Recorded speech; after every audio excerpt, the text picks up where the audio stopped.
అబ్రాము తన కుమారుడైన ఇస్సాకుని మొరియా పర్వతం మీద దహన బలిగా ఇచ్చాడు. అబ్రాము మనసు అంటే ఇచ్చే మనసు. ఎంత ధారాళమైన మనసు అంటే చూడటానికి లేదు. అబ్రాము మనసు అది దేవుని మనసు. అది ఏ మనసు? అందుకని ప్రభువా నా మనసు ఎంతసేపటికి లాక్కునే మనసు అయ్యా, కాబట్టి నా మనసు తీసేసి నీ మనసు నాకు ఇవ్వయ్యా. హల్లెలూయా. అందుకే మనం అందరం కూడా దేవుని మనసు కలిగి ఉన్నప్పుడు అబ్రహాం అంట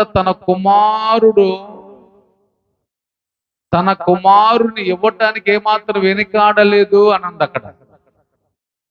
అబ్రాము తన కుమారుని ఇవ్వటానికి వెనుకాడలేదు అంటే అబ్రాం యొక్క మనసు చూడనప్పుడు ఈ రాత్రి దేని బిడ్డ మనం దేవుని సన్నిధికి